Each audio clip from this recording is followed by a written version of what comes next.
Bien, hermanos, les saludo cordialmente a cada uno de ustedes. Hoy día es un tiempo especial en el que recordamos y celebramos el nacimiento de nuestro Señor y Salvador Jesús. Y es por eso que queremos, una vez finalizado nuestro servicio de hoy, invitarles a una muy breve celebración en el patio. Hemos preparado ahí unos tolditos con algunas cositas para compartir, a fin de que podamos, antes de ir a nuestros hogares, a preparar ya todo lo que es la celebración familiar, tener un tiempo también de comunión como familia en la fe, ¿ya? Si usted se va sin pasar al patio, yo me voy a sentir muy ofendido, porque ayer estuvimos todo el día cortando el pasto. De verdad, y terminamos muy agotados, así que por amor al esfuerzo de los hermanos que ayer vinieron a preparar el patio, les invitamos a compartir un heladito. Vamos a tener también un quequito navideño, puede tomar también un café si así lo desea, y compartir con sus hermanos un ratito para abrazarnos y desearnos una feliz Navidad antes de ir a nuestros hogares. Dicho eso, quiero meditar con ustedes hoy día en algunas palabras que fueron escritas por el profeta Isaías en el capítulo 9, desde los versos del 1 al 6. Quiero hoy día poder meditar con ustedes acerca de esta relación que existe y que la Biblia presenta entre la Navidad y la luz. ¿Por qué? Porque probablemente usted ha notado que la gran mayoría de las grandes tiendas que venden adornos navideños omiten la venta de pesebres. ¿Lo ha notado? La gran cantidad de tiendas que ofrecen adornos navideños, no digo que todas, omiten la venta del pesebre. Es difícil hoy día encontrar una tienda en donde usted vaya y encuentre un pesebre. Pero abundan los arbolitos, las esferas, las guirnaldas, las luces, etc. Es difícil encontrar adornos alusivos al nacimiento de Cristo, pero sí hay muchos viejitos pascueros, árboles hermosamente adornados, e incluso, y esto puede sonar muy contradictorio por el lugar del mundo en el que vivimos, hasta venden nieve falsa, para que usted celebre su Navidad al estilo de Hollywood, ¿no? Entonces la pregunta es, ¿dónde queda el verdadero sentido? ¿Queda algo en nuestra cultura que nos recuerde realmente que Navidad significa nacimiento? ¿Que Navidad proviene del vocablo natividad? Y nos referimos a la natividad del nacimiento del Señor Jesús. Tal vez una de las pocas cosas que van quedando respecto del verdadero sentido de la Navidad, tal cual lo celebra hoy día el mundo occidental, tiene que ver con la luz. Hoy día nosotros seguimos viendo imágenes en nuestros hogares y en nuestros vecindarios de muchos adornos navideños que iluminan la noche. Tal vez podríamos decir que el último vestigio del real sentido de la Navidad que celebra hoy día el mundo occidental está asociado a que sigue siendo una festividad llena de luz. Y fíjense que en mi investigación sobre esto me encontré con un dato muy interesante. La gran mayoría de las pinturas que retratan el nacimiento de Jesús, tanto de la época medieval como de la época del Renacimiento y principalmente la época barroca, reflejan la luz a partir del niño Jesús. Fíjense, le traje aquí el cuadro de Guido Reni, pintado en 1640, que él tituló La adoración de los pastores. La luz no viene desde arriba. La luz no viene desde los lados, la luz viene de abajo como si fuera una lámpara que desde el suelo estuviese iluminando toda la habitación. Y los rostros de las personas que rodean a Jesús están iluminadas por Él. La luz viene del bebé, la luz viene de Jesús. Y este dato es muy importante porque, hermanos, en la sabiduría bíblica, cuando usted lee la Biblia como un todo, fácilmente usted logra notar que las tinieblas son sinónimo de la ausencia de Dios. Las tinieblas son sinónimo de la ausencia de Dios. Físicamente hablando, la oscuridad se define como la ausencia de la luz. Donde no hay luz, se hace notoria la oscuridad.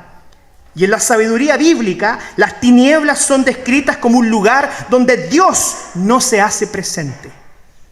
Por eso es que también la oscuridad está asociada al caos y la oscuridad está asociada a la confusión. Por otro lado, donde sea que la luz de la gloria de Dios aparece, vemos que ella genera orden, que ella da orientación. Y esto es así desde las primeras páginas de la Escritura. Cuando nosotros ahí en Génesis 1, del versículo 1 al 3, leemos lo siguiente. En el principio, dice la Biblia, creó Dios los cielos y la tierra ¿cómo estaba? Ella estaba desordenada, la tierra estaba vacía, sinónimo de caos, de descontrol. Y las tinieblas estaban sobre la faz del abismo. Porque donde existe oscuridad, solo existe caos y desorden. Y la Biblia dice que el Espíritu de Dios se movía sobre la faz de las aguas. Y dijo Dios, sea la luz. Y la luz fue. Tal vez para aquellos menos atentos en la lectura del texto bíblico haya pasado desapercibida esta pregunta, pero hoy día quiero invitarlo a reflexionar sobre esto. ¿Qué luz creó el Señor aquí? Porque el sol y las estrellas aún no habían sido creadas. En el relato de la creación ellas aparecen en días posteriores. ¿Qué luz fue aquella que aparece ante la ausencia de lo que nosotros conocemos como la fuente de la luz, que es el sol? ¿Qué luz es la que se propaga en la oscuridad? Y para responder a esta pregunta, me gustaría ir al último capítulo de la Biblia. Fíjense, una cuestión levantada en el primer capítulo de la Biblia es respondida en el último capítulo de la Biblia, en Apocalipsis capítulo 21. En ese capítulo se nos dice que la santa ciudad, que es Jerusalén, es una ciudad en donde ya no existe más el sol. ¿Sabe por qué? Porque esa ciudad es iluminada por la gloria de Dios. Aquella luz que se propaga en el caos y coloca en orden todas las cosas, es la gloria de Dios en el universo. Es la luz verdadera, aquella que le da sentido, propósito y dirección a todas las cosas. Entonces, ¿qué fue aquello que aconteció hace más de 2000 años atrás? Cuando en Belén nace un niño. Allí Dios decidió entrar en la historia y manifestar su gloria, toda su luz esencial, la manifiesta a través del nacimiento de su Hijo Jesús. Y por eso que nosotros vemos que en Juan, capítulo 1, cuando Juan relata el Evangelio, comienza con estas palabras. En el principio era el Verbo, y el Verbo era con Dios, y el Verbo era Dios. Y dice que en Él estaba la vida, y la vida era la luz de los hombres. Pasados 2000 años, las teorías más recientes acerca de la creación del universo apuntan a confirmar que la vida no sería posible si la luz no existiría. La luz es esencial para la vida, porque ella propaga cualquier otra forma de vida. Los científicos demoraron miles de años en decir algo que la Biblia anunciaba ya desde el primer capítulo. La luz de la gloria de Dios es la que origina y da vida a todas las cosas. Y hoy día quiero que podamos relacionar estos dos conceptos, el nacimiento de Jesús con la luz de la gloria de Dios. Porque si nosotros vamos ahora al capítulo 9 de Isaías, usted podrá acompañarme en un camino que busca prometernos el nacimiento de Jesús. Isaías fue escrito 600 años antes de que Jesús naciera, lo cual es bastante fantástico, porque el nacimiento de Jesús y su intervención en la historia era anunciada por los profetas muchos siglos antes de que esto ocurriera.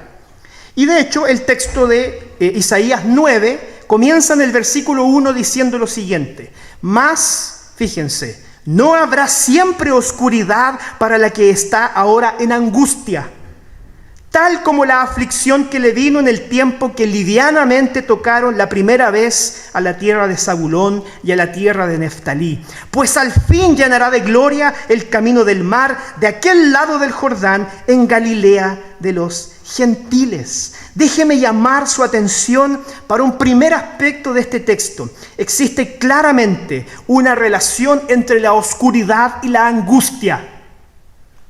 Claramente existe una relación entre la oscuridad y la angustia. Y déjeme ilustrarle esto tal vez con algo que alguna vez le ha pasado. ¿No se ha despertado alguna vez estando en un lugar que usted visita en medio de la noche y por algunos sentidos desorientado y no saber dónde está? Eso produce la oscuridad. La oscuridad nos hace perder las referencias. La oscuridad nos hace sentir que estamos en peligro. La oscuridad nos hace sentir que estamos perdidos. Según el texto, esta fue la aflicción que experimentaron la tierra de Zabulón y la tierra de Neftalí. Y para explicar esto es importante que vayamos a un mapa de la Palestina, ¿no? Para que no nos perdamos detalles importantes de lo que enseña el texto bíblico. 8 siglos antes de Cristo, nosotros en el contexto de la invasión asiria vemos que especialmente 2 tribus fueron afectadas por actos de guerra que produjeron tremenda angustia, aflicción y hambre en aquel lugar. ¿Qué son las tribus que usted ve ahí? Que son Neftalí y Zabulón, al lado de Aser, que estaba más en la costa. En este mapa podemos ver que el norte del pueblo de Israel, cuando este ya había sido dividido entre las 12 tribus, vemos que el territorio de Neftalí y un poco más abajo, a un costado del mar de Galilea, que es la tierra de Zabulón, ambas tribus quedaban al norte. Y cuando el ejército asirio invade el territorio de Israel, estas tribus fueron aquellas que se llevaron la peor parte, el mayor sufrimiento, el impacto más fuerte del poderoso ejército asirio cayó sobre los israelitas que vivían en estas 2 tribus. Devastaron sus ciudades, quemaron sus cosechas, derribaron sus hogares, llevaron cautivos a sus hijos, mataron a los hombres. Y la tierra entró en gran angustia, en gran aflicción. Y uno podría preguntarse por qué pasó esto. Y la Biblia nos responde. ¿Sabe por qué pasó esto? ¿Por qué Neftalí y Zabulón fueron las que experimentaron con mayor angustia la invasión asiria como parte del juicio de Dios sobre ellos? La respuesta está en el capítulo anterior de Isaías, en el capítulo 8. Fíjense. Dice así: y si os dijere, preguntad a los encantadores y a los adivinos que susurran hablando, responded, ¿no consultará el pueblo a su Dios? ¿Consultará a los muertos por los vivos? El profeta Isaías dice que en la tierra de Zabulón y en la tierra de Neftalí, en los momentos de aflicción, de peligro y de caos, en vez de ellos acudir a la presencia de Dios y pedir su consejo, ellos buscaban respuestas en las religiosidades o espiritualidades paganas que les rodeaban. Ellos comenzaron a consultar a los muertos, como dice Isaías. Y por eso Dios dice, la aflicción viene. ¿Por qué? Porque se dejaron influenciar por las tinieblas, porque dejaron que las tinieblas y la oscuridad ocuparan un espacio en sus corazones. En vez de buscar al Señor, en vez de buscar su sabiduría e iluminar sus mentes y corazones con el consejo de Dios, ustedes decidieron llenar su corazón de oscuridad, yendo en búsqueda de consejos paganos. Y el Señor les advierte: eso traerá aflicción sobre ustedes, porque la oscuridad produce angustia.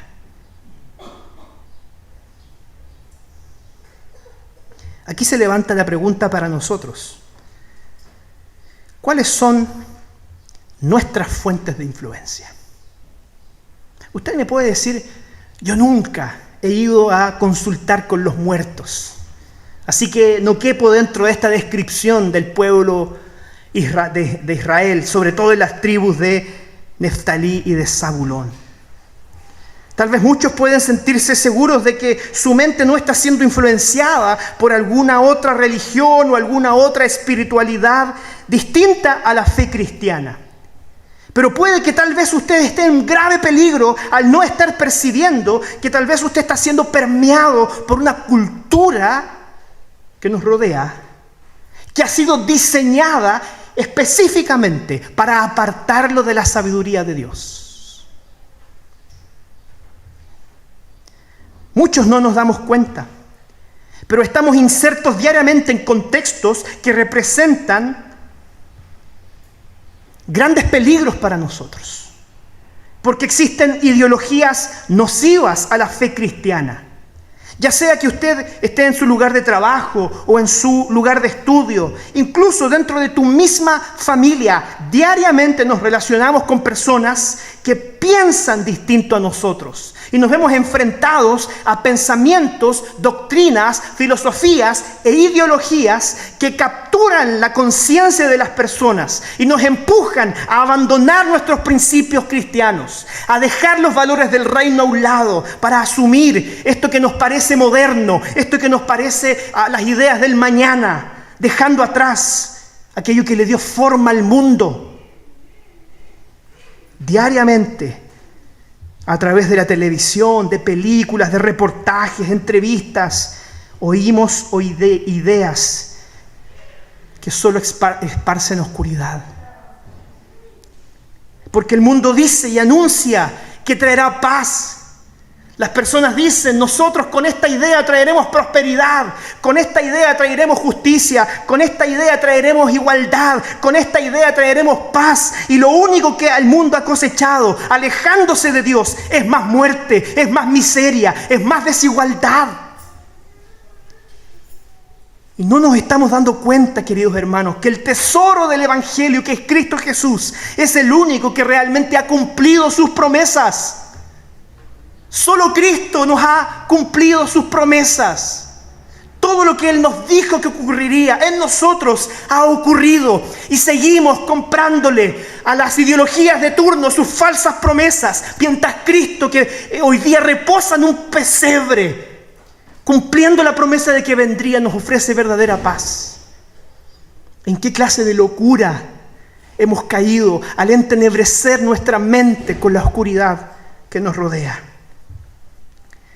Estamos en peligro, porque vivimos en un mundo que nos parece neutral, pero que no lo es, que constantemente formatea nuestra mente y nuestro corazón en direcciones contrarias a la luz del Evangelio. Y es por eso que el apóstol Pablo, en el capítulo 12, versículo 2, escribe una sentida advertencia para usted y para mí. Escuche esto. Pablo dijo: no os conforméis a este siglo, sino transformaos por medio de la renovación de vuestro entendimiento, para que comprobéis cuál sea la buena voluntad de Dios, aquella que es agradable y perfecta. No se deje influenciar por la cultura, dice Pablo. Transfórmese, renueve su mente, medite, reflexione sobre la voluntad de Dios para su vida, distinguiendo aquello que nos dice la cultura que nos rodea de aquello que la palabra de Dios nos enseña, para que tomemos decisiones sabias. Neftalí y Zabulón no buscaron la sabiduría divina y se encontraron con la oscuridad, con la angustia y con el hambre. Es por eso que, si volvemos al capítulo 8 de Isaías, donde se nos explica lo que sucedió con Neftalí y Zabulón, el texto bíblico dice así: a la ley y al testimonio. Si nos dijeren conforme a esto, es porque no les ha amanecido. Si pasaran por la tierra fatigados y hambrientos, y acontecerá que teniendo hambre se enojarán y maldecirán a su rey y a su Dios, levantando el rostro en alto, y mirarán a la tierra, y he aquí tribulación y tinieblas, oscuridad y angustia, y serán sumidos en las tinieblas.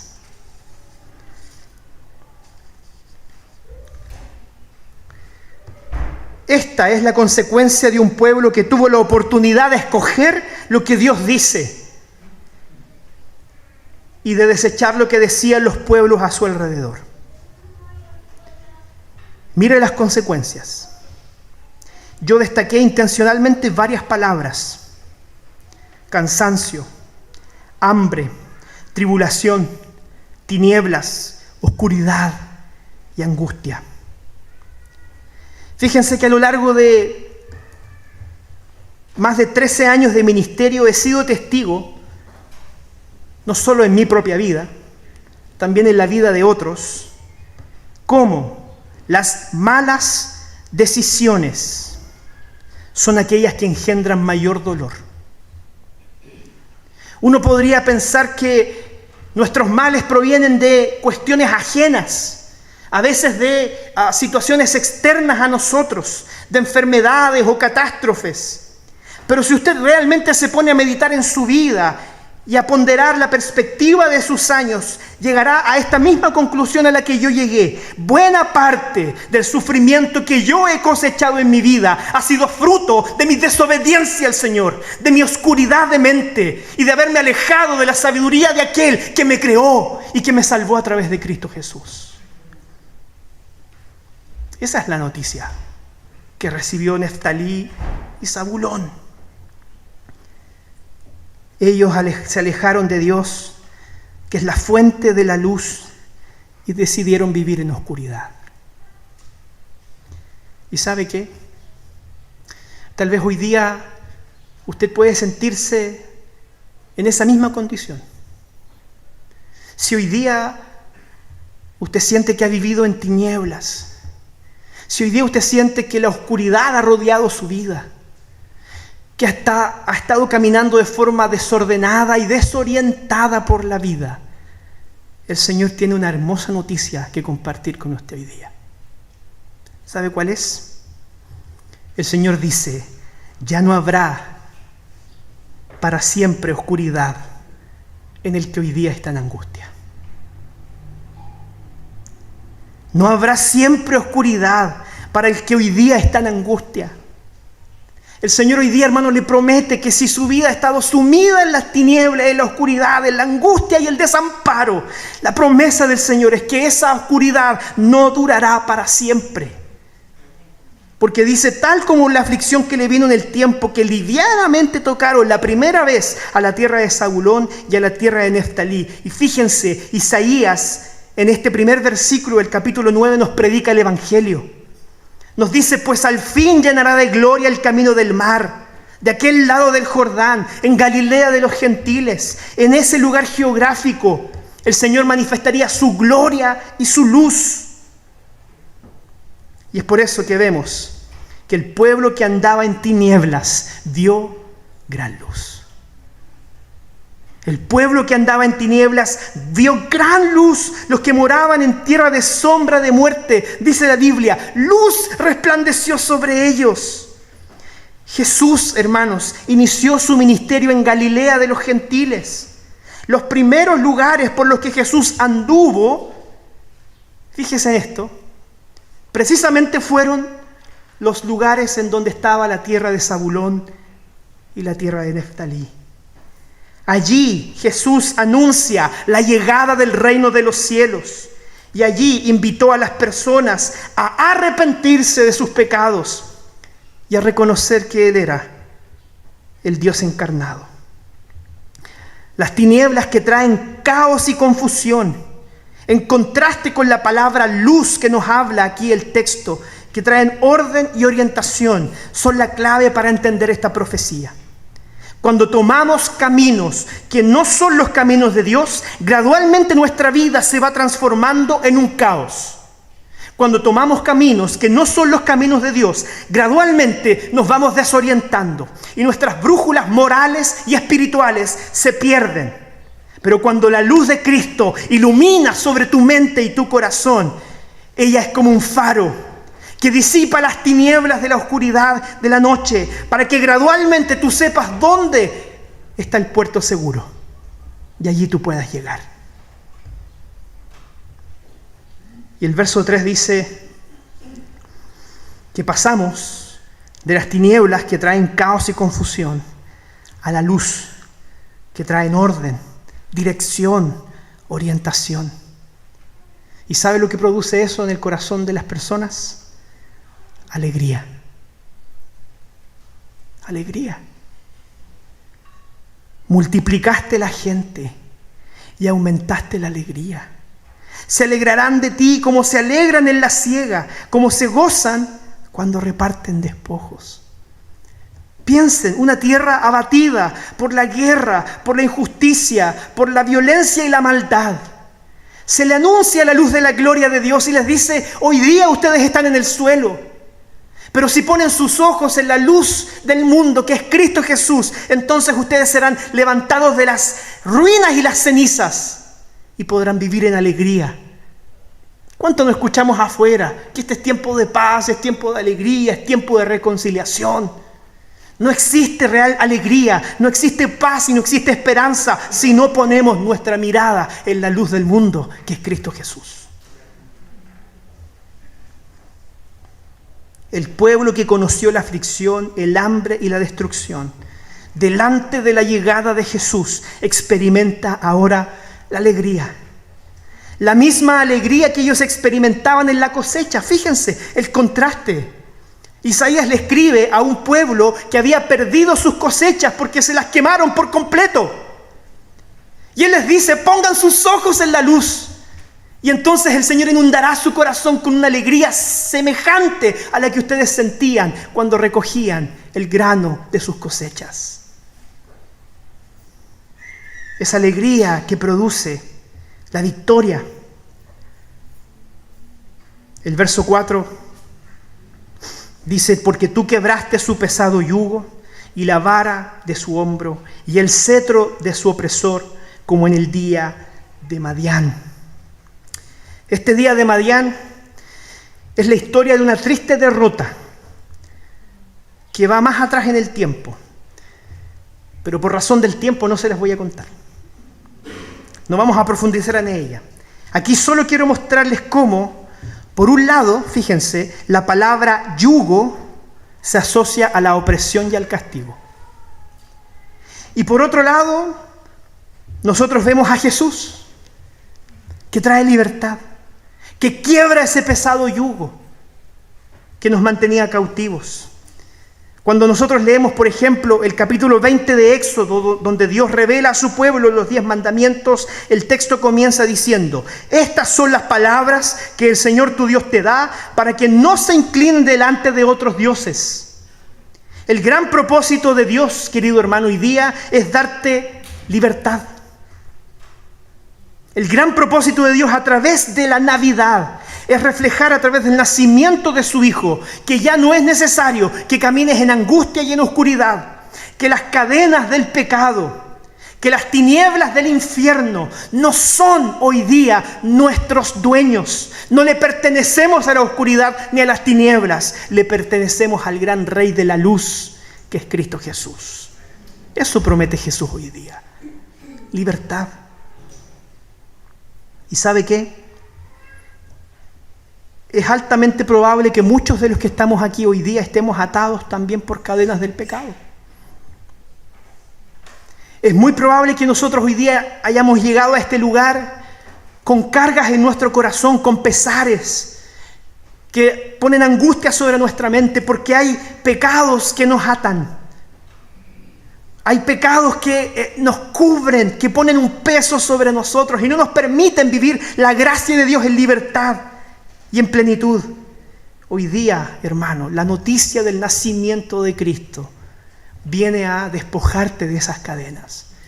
Él murió para que tu pecado fuese perdonado. ¿Y sabes dónde dice Dios que puso tu pecado? En el fondo de un abismo.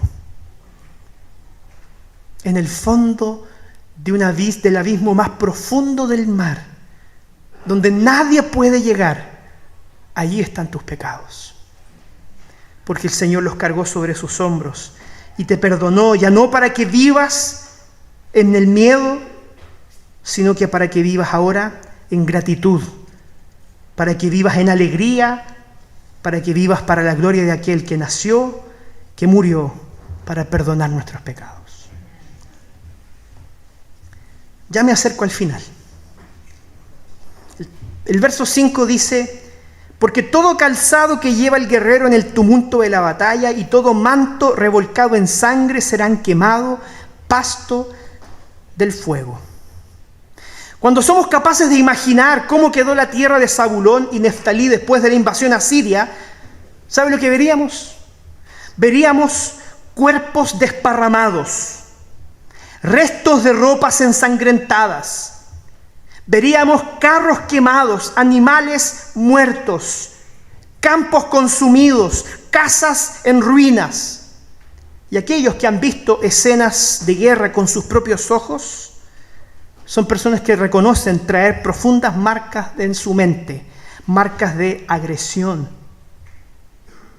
Pero lo que el profeta dice es que en el pasado acontecieron luchas, equivocaciones, que en el pasado tomamos malas decisiones, pero ahora, en el pasado, si bien acontecieron estas cosas, delante de la presencia de Jesús, nos encontramos con el perdón y con la cura. Dios juntará todo aquello que nos recuerde la destrucción. Piensa en esto.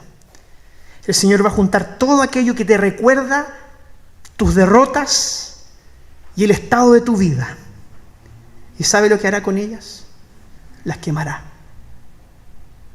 El Señor va a quemar tus derrotas. El Señor va a olvidar tus pecados. El Señor se hará cargo de todo aquello que infringe dolor y sufrimiento en tu alma. Él se hará cargo. El mismo profeta Isaías dice que Dios toma todos nuestros pecados, los lanza al fondo del abismo, los pone sobre los hombros de Jesús, y Él es aquel que recibe toda la ira de Dios. Y aquí viene la gran noticia. La gran noticia es que un niño nos es nacido, un hijo nos es dado, y el principado sobre su hombro, y llamará su nombre admirable, consejero, Dios fuerte, Padre eterno, príncipe de paz. Todo lo que hemos dicho hasta ahora solo es posible porque un niño nació. Y ese niño es un hijo dado para usted y para mí. No porque lo hayamos merecido, sino porque a través de él Dios quiso mostrar su gracia y su amor. Dios da.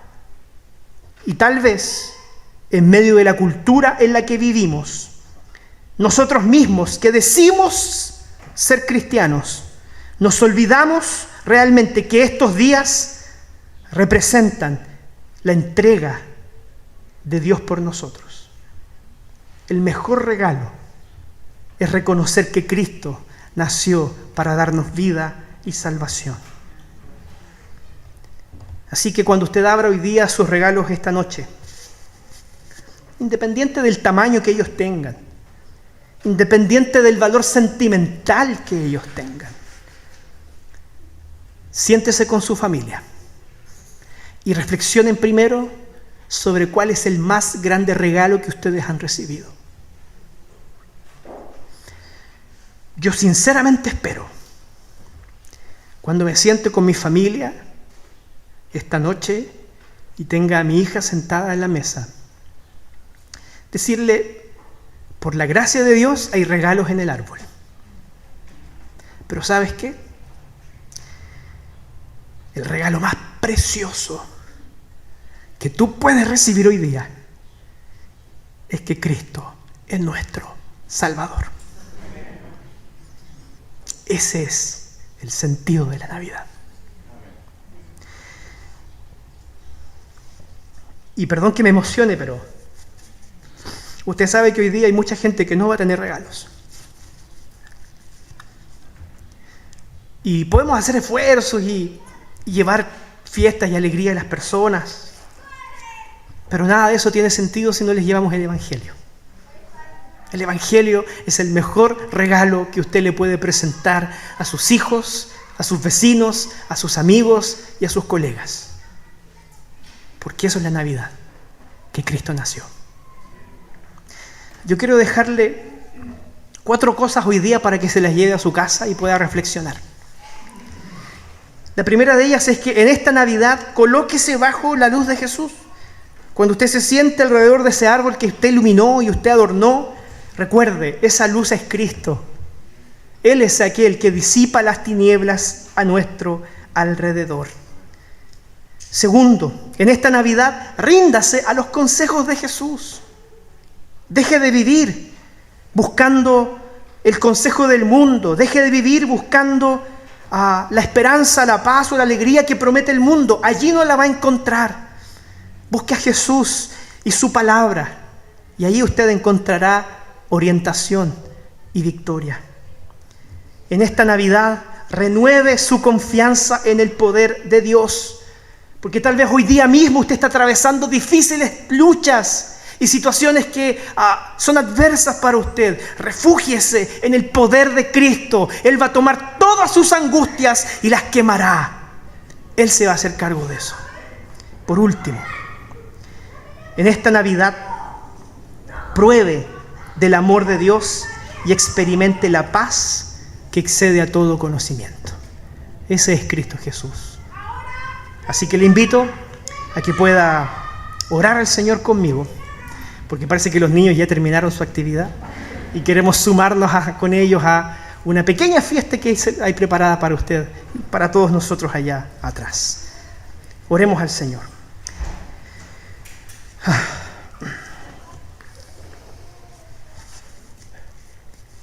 Señor, en tu presencia queremos suplicar que la luz de Cristo esté sobre nuestras vidas, en este lugar, en donde sea que vayamos, que la luz de Cristo ilumine nuestras mentes y nuestros corazones, revelándonos incluso, Señor, nuestros sentimientos engañosos, nuestros pensamientos incoherentes con tus valores. Que la luz de Cristo nos ilumine y nos revele cuán marcados e influenciados somos por los valores de la cultura.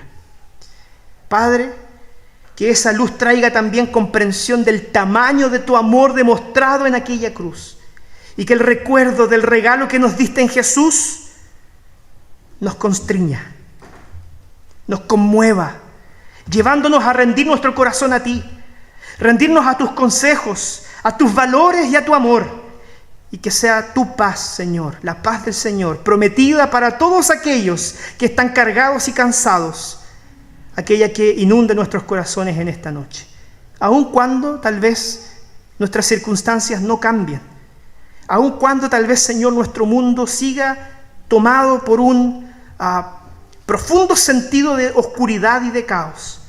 Aún, Señor, cuando tengamos que seguir enfrentando problemas y adversidades, aun cuando, Señor, la crisis se siga haciendo presente, que hoy, por lo menos hoy día, Señor, reflexionando en la luz del Evangelio, podamos encontrar, Señor, consuelo, podamos encontrar sosiego en tus propósitos, en tu voluntad, experimentando tu amor y estando llenos de tu Santo Espíritu y de tu paz. Te lo pedimos, Señor, en el nombre de Jesús. Amén.